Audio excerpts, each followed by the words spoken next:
우리 다 함께 말씀 구절 한 구절을 읽고 다 같이 시작하겠습니다. 그러나 하나님께서 세상에 미련한 것들을 택하사 지혜 있는 자들을 부끄럽게 하려 하시고 세상에 약한 것들을 택하사 강한 것들을 부끄럽게 하려 하시며 하나님께서 세상의 천한 것들과 멸시받는 것들과 없는 것들을 택하사 있는 것들을 폐하려 하시나니. 네, 고린도전서 1장 27절에서 28절 말씀 아멘입니다. 오늘 이 자리에 제가 나온 것은요, 제가 얼마나 미련하고 제가 얼마나 약한 자인지를 여러분들한테 자랑하기 위해서 이 자리에 나왔어요. 제 약함이 주님의 강함이 되고 저의 어리석음이 주님의 지혜로움이 되는 것을, 그 예수님을 자랑하기 위해서 이 자리에 나온 줄 믿습니다. 그러면 도대체 이 강사님은 뭐 어떤 삶을 살았길래 예수님 얘기를 하는 걸까 궁금하시죠? 굉장히 어렸을 때 원래는 부잣집 딸이었어요. 하루아침에 저희 아버지가 사업을 크게 하시다가 부도를 당하신 거예요. 사업이 실패하신 거예요. 유치원생 6살, 7살 때 갑자기 반지하로 이사를 오게 되었어요. 반지하의 삶이 결코 쉽지가 않았습니다. 겨울철에 따뜻한 물도 나오지 않아서 저희 어머니가 가스에다가 큰 이런 통에다가 물을 끓여가지고 주시면 목욕을 하면서 어린 시절을 보냈습니다. 근데 학교에서 친구들이 이런 저의 가정 형편 사정을 모를 리가 없었어요. 왜냐면 그때 당시에 막 이제 친구들끼리 자기네 집도 날 놀러 가고 초대하고 막 놀고 이랬는데 저희 집은 초대할 수가 없는 거예요. 근데 어느 날 이제 친구를 용기를 내서 제 나름대로는 3명 정도를 초대를 했는데 집에 다음날 이게 소문이 난 거예요, 학교에. 소라가 반지하에 사는데 화장실은 밖에 있고 막 이런 게 소문이 나서 그때 당시에 은근히 따돌림을 당하는 은따 학생이었습니다. 그런데 저에게 이런 생활 가운데서도 참 유일한 행복이 있었어요. 그게 뭐였냐면 첫 번째는 그림 그리는 거. 제가 어렸을 때부터 그림을 배우진 않았는데 그림 그리는 걸 너무 좋아했어요. 그래서 저희 엄마가 없는 형편 속에서도 회사에서 이제 남는 이면지 같은 거 집에 가져다 주시면 제가 그 뒤에다가 스케치를 하고 그림을 그리고 막 혼자 이렇게 그냥 그 어두운 지하 방에서 그림을 그리고 지냈습니다. 이게 제 유일한 행복 첫 번째였고, 두 번째는 교회에 다니는 거였어요. 제가 초등학생이 되고 막 그 은따 시절을 보낼 때 친구 한 명이 저를 교회로 전도를 해서 교회에 나가게 됐는데, 생각해보세요. 가난한데 교회에 그때 당시에 가면 막 달란트 잔치도 있고 막 가면 선물 주고 그다음에 선생님들도 대학생 오빠들 잘생겼고 막 이러니까 너무 재밌는 거예요, 교회가. 그리고 또 교회 집사님들께서 저를 너무 예뻐해 주시는 거예요.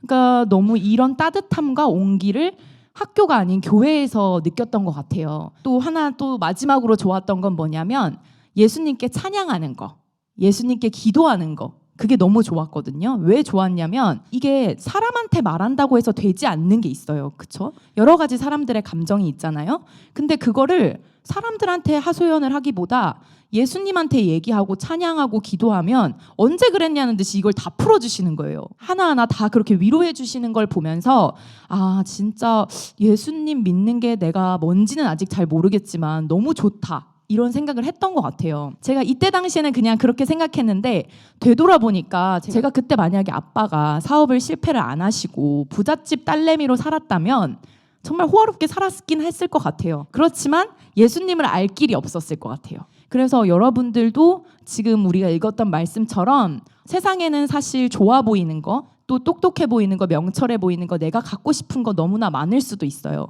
근데 그게 예수님이 없으면 소용이 없어요, 여러분. 예수님 안에 붙어 있는 것이, 예수님을 아는 것이 진짜 복된 삶이거든요. 네. 제가 미술 공부를 안 했잖아요. 근데 실기를 보지 않는 디자인 학교를 하나님께서 보이게 해주신 거예요. 그래서 제가 실기를 보지 않는 디자인 학교에 들어가게 됩니다.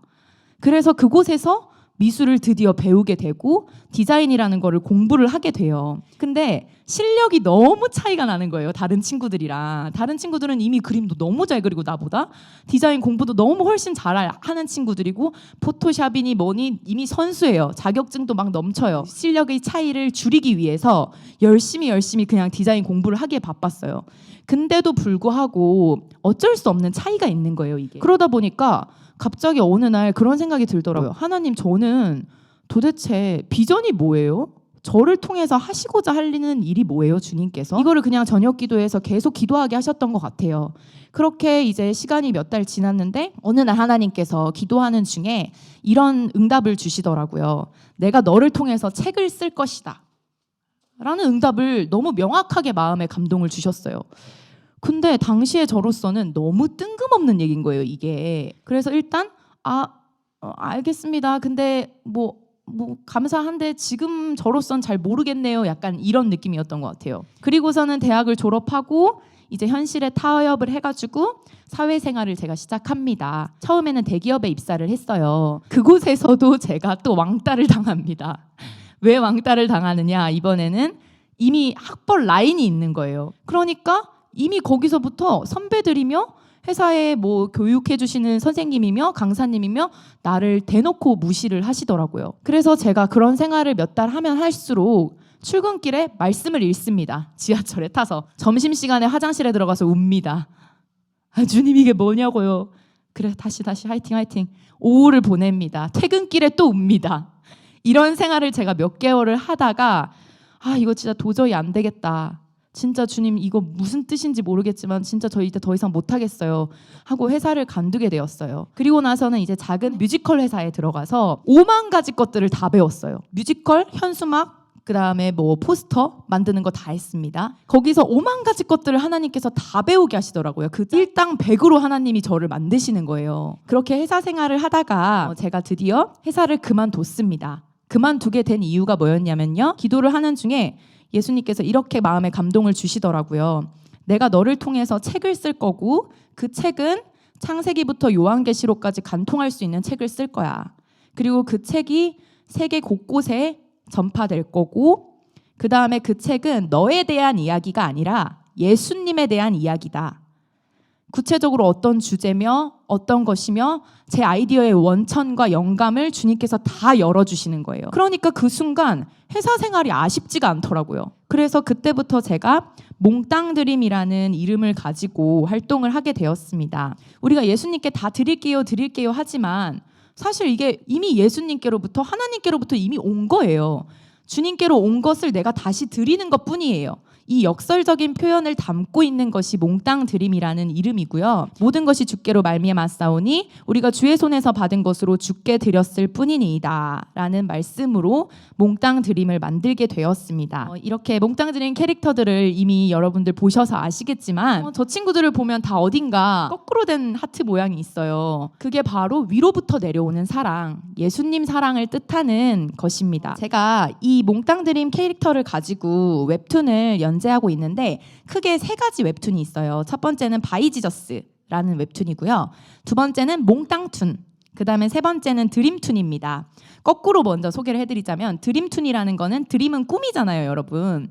요새 불면증 때문에 잠을 못 주무시고 이런 분들에게 작은 멜로디와 함께 그림을 툰을 얹어서 잘 수 있도록 수면을 유도해주고 거기에 말씀 한 구절이 들어가 있어서 예수님을 묵상하고 잘 수 있도록 해주는 툰이 드림툰이고요.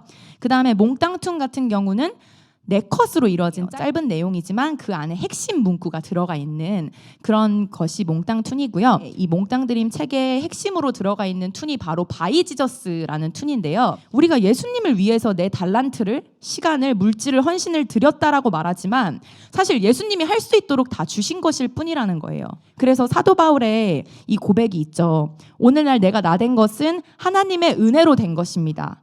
내게 주신 그분의 은혜가 헛되지 않아 내가 어느 사도보다 더 많이 수고했습니다. 그러나 이것은 내가 한 것이 아니요 오직 나와 함께 하신 하나님의 은혜로 한 것입니다. 바로 이 말씀 구절이 핵심이 들어가 있는 것이 바이지저스라고 생각하시면 될 것 같아요. 제가 근데 사실 이 특강을 준비하면서 기도하며 저도 준비했을 때 예수님께서 요셉 국제학교에 꼭 해주시라고 한 얘기가 있어요. 그게 뭐냐면 바로 오늘 특강의 제목입니다. 그 예수님을 나의 예수님으로. 여러분들 성경 속에 수많은 예수님의 이야기가 있죠. 그 예수님을 여러분의 예수님으로 만드십시오. 세상 모든 사람들에게 이 땅 가운데 태어나게 하신 하나님의 부르심이 있어요, 여러분. 꿈이 있습니다. 비전이 있습니다. 그 꿈을 깨달아 예수님에 의해서 살아가세요, 여러분. 그래서 이 너무나 빛나는 학생의 시절에 예수님 안에서 마음껏 기뻐하고 울고 꿈꿀 수 있는 그런 친구들 한 사람 한 사람이 되기를 진심으로 축복합니다. 아멘.